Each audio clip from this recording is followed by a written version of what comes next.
Hi, how you going? I just want to introduce myself. My name's Zurab, and this is going to be my testimony on how I became a Christian. I've got a few points just to help me a bit. So, my introduction, well, I'm now Zurab, but I was named by my mother and father Bruce, and I changed it to Zurab when I became a Christian.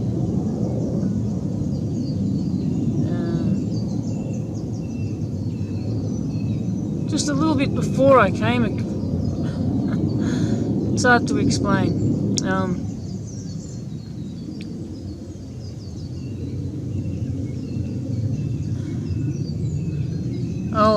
I'll get back to that part, but okay, so a bit of history about myself.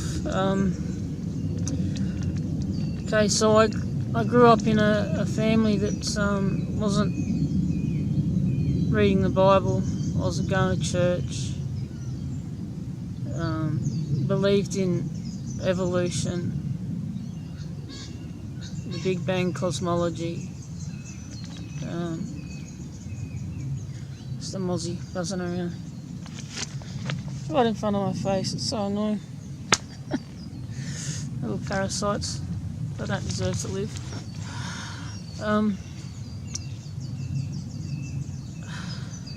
Okay, so yeah, my family, I guess you'd call atheist.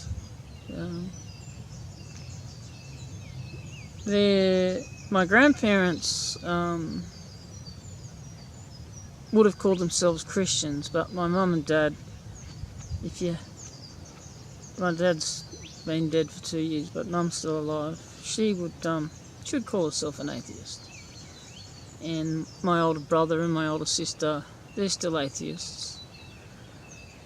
I got two younger brothers that would call themselves Christians, and I think my youngest brother, he's probably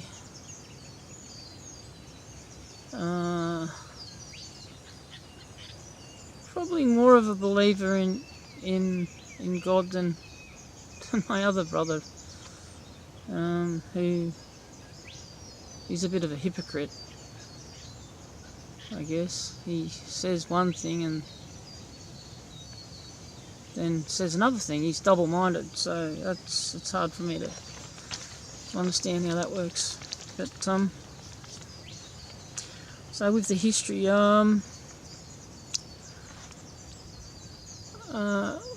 so as a young man, I loved, science and space and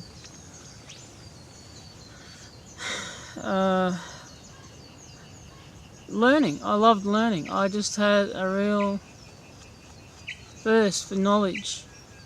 So documentaries about space and science, and I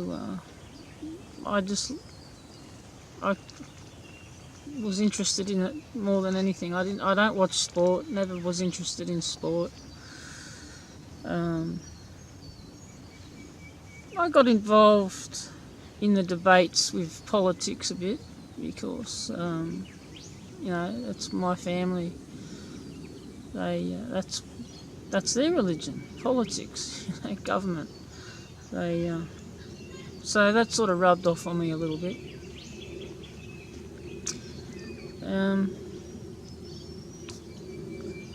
Okay, so I married young and had a young family to my first wife. 2 boys to my first wife, and then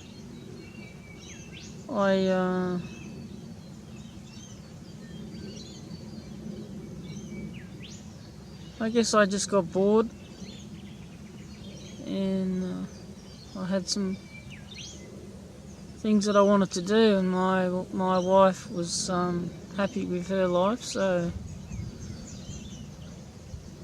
we sort of drifted apart, and in the end it was better for me to just leave than to be there. So I did, and I found another young female that I married, my second wife, who I had 2 children with as well. And when things started to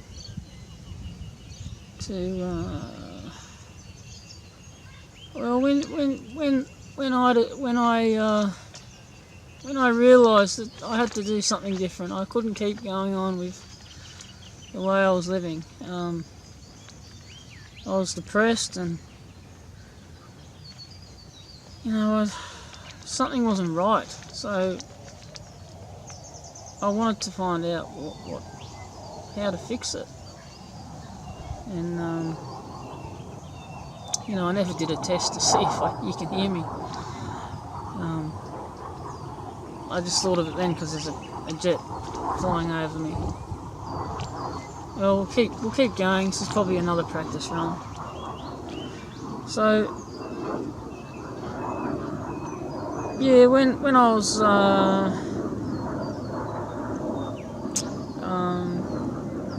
just prior to leave it's complicated.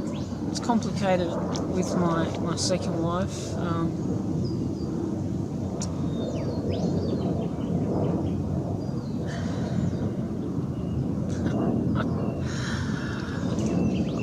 It's all up here, but putting it into words is not my specialty.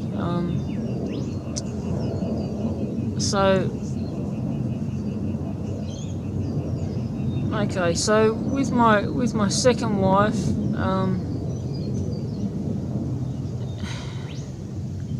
I wasn't well, and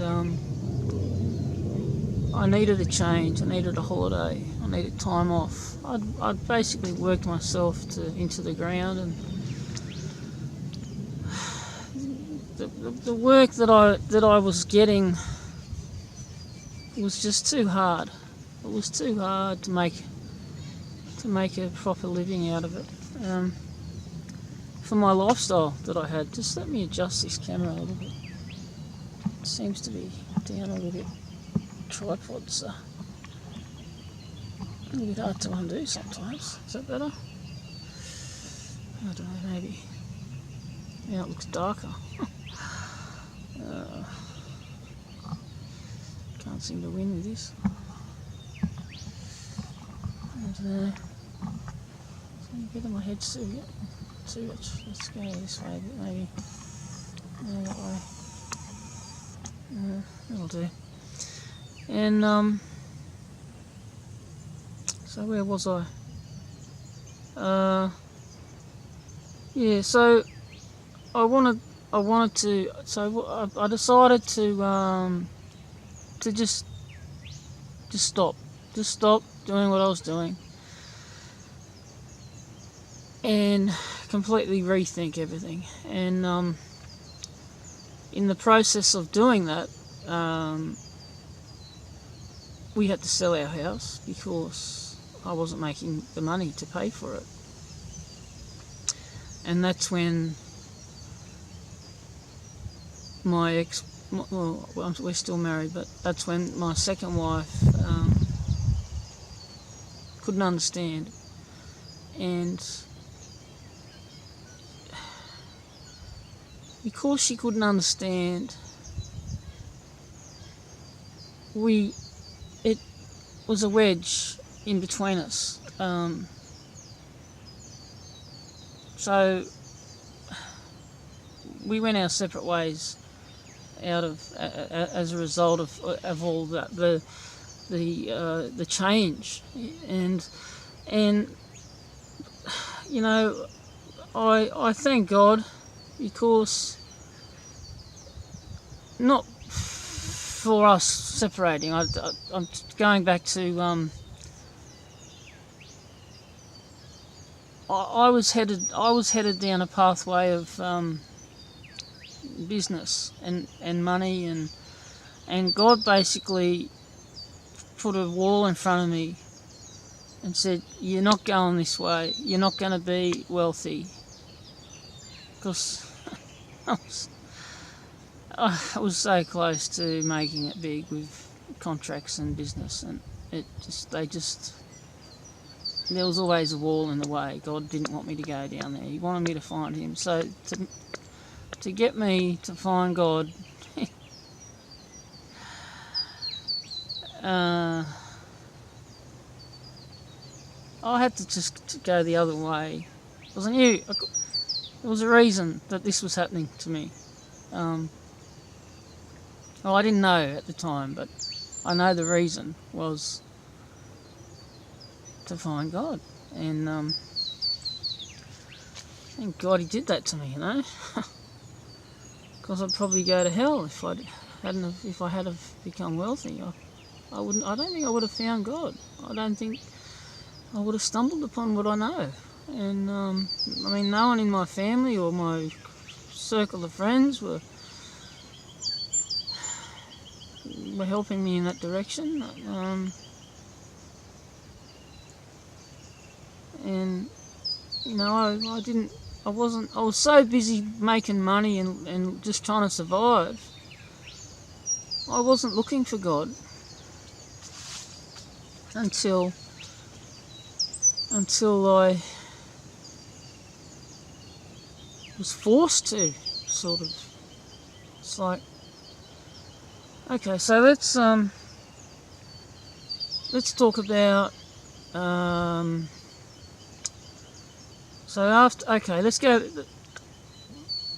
let's talk about how. So I separated from Kelly, my second wife. I went and lived on my houseboat on the river, and it was a fantastic experience. I was there for, well, probably 8 months, I think. Could have been 8 months. I can't really remember. Felt like 8 months. And that was a fantastic time to explore. I bought myself a kayak, a sea kayak, and spent a lot of time on my own kayaking and in nature. And another Aussies, they're pests.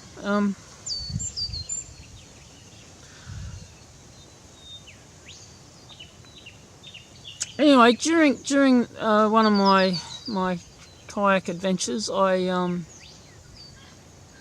stumbled upon this little shack on the what's it called? That river.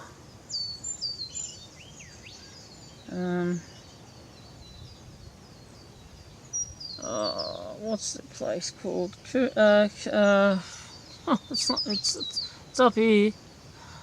It's not that important, the name of the river, but it's frustrating when you know it and you can't get it out quickly. When you go over the...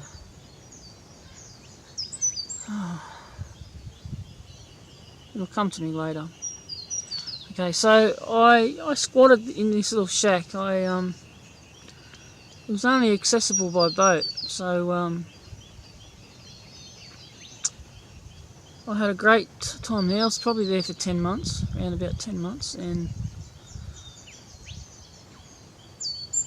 really got to just enjoy life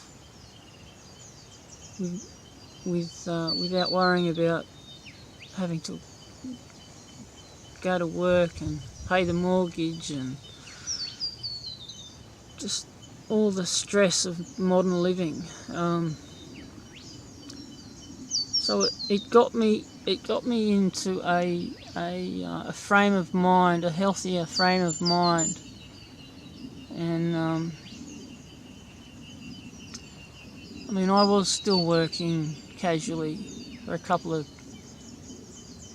for maybe a couple of days a week, just to for food and fuel for my car and my boat, and keep the phone going. And so I mean, I wasn't on Centrelink. That's government payments. I'd got off them. I was on the houseboat, because I had a medical certificate then for that ran out, and then they want you to jump through hoops, so I didn't want to do that, so I just said, oh, don't worry about it. And because I could always get work, I just didn't want a full-time job. But yeah, so there was a little I had to move out of that place though, because it was government owned.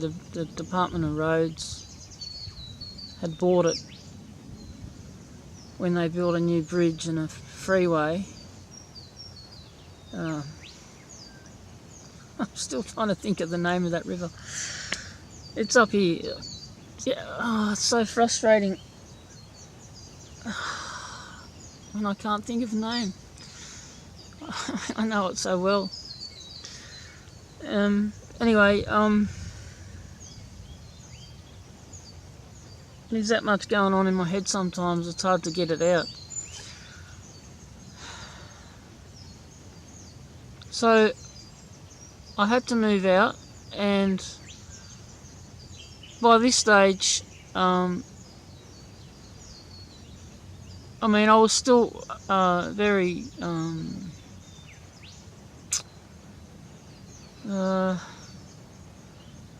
trying to think of the word. Still very close to Kelly, and even though we were separated, we were still having a casual relationship.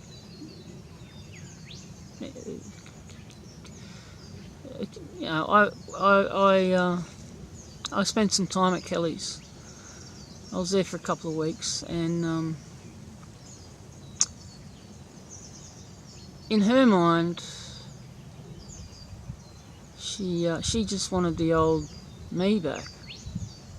So she took it upon herself to send my resume to job applications, and I'd get phone calls saying, we've got you booked for the interview tomorrow, we're just checking up to make sure that you're still coming. And I'd say, sorry, who are you? They'd say, oh, you sent us your resume and we've made an appointment. It's like, I never sent you.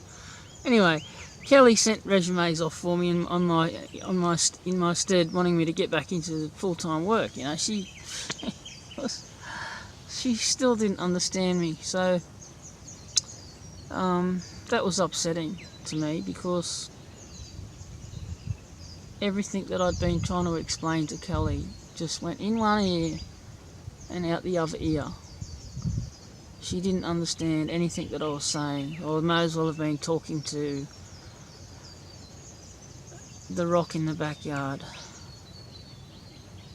So I couldn't stay there. I had to leave again. And I remember now. Back it up a bit. After the houseboat, I went and stayed with Kelly, and then during the time so after that incident happened, I went kayaking to get away, and then I found the place on the river. Still hasn't come to me. And then after the river, I know this is such a long-winded story. Some of the information isn't relevant, but I just need to talk about it. So after the place on the river, I had to leave. Then I went and lived on the beach. That's right. I remember now. I'm living on the beach again, but that first time I lived for 2 weeks, or it might have even been more than 2 weeks. Down further on the beach, this same beach that I'm on. But in those days, I still had my vehicle, and I was driving in and out, and I made tracks, and a horse, someone riding a horse, came into my campsite that I'd set up because I saw the horse tracks, of course. And after seeing that, I felt unsettled, and I felt unsettled, and I wanted to leave because they could just come when I wasn't there and take all my stuff, and I had some good stuff, so I didn't want to just be I didn't want to put myself in that vulnerable situation. So I packed all my stuff up that day, and I'd done some work for a guy on a 100-acre property up in the mountains, and months before, and I was thinking, I had a thought in my head, this would be a good place to ask if I could come and camp on his property. And so I went and I rang him up, and I sort of alerted to what I was thinking, and I decided to go up there and have a meeting with him, and we worked out an arrangement. And so I moved up to the mountain that day. I had all my stuff in my car, and so when we came to our arrangement, he said, "So when are you thinking of moving up?" And I said, "Well, right now. I got all my stuff in my car." And he said, "Okay." So I was there for like off and on for a couple of years, but the first leg was probably 10 months in a tent, big tent. I put a door on it, so zippers break. So the zipper broke on the tent door because in and out for a long time. They don't last. So I made a door on a hinge, and it worked pretty good. Canvas, timber, worked pretty good. But the reason I'm talking about this place is this guy introduced me to the New Age, and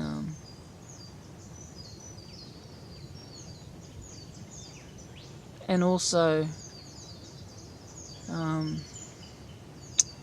taking of some New Age medicines that they talk about, and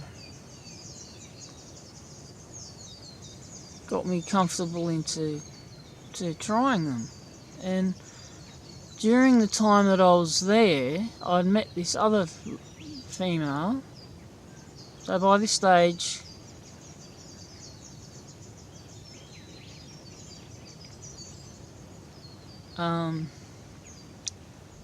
I was lonely, and I met this nice lady who I got on with, and one night, or one day actually, I was visiting her, and she had some medicine as well. So she called herself a white witch, and she was into Wicca and New Age, and I don't think she was a white witch. I don't think there's such a thing. But she gave me this medicine, and it was pretty strong. I'd had a little bit from my other friend, and I was feeling fairly confident, so when she gave me some, I guess I had a full sense of security and sort of let my guard down a little bit, and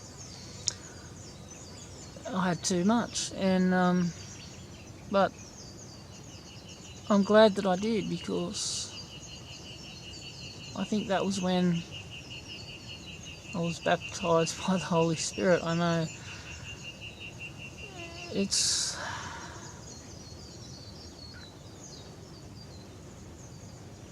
a bit of a cheat, but during my altered state of consciousness, I just remember feeling a presence of God and Jesus, to be more specific.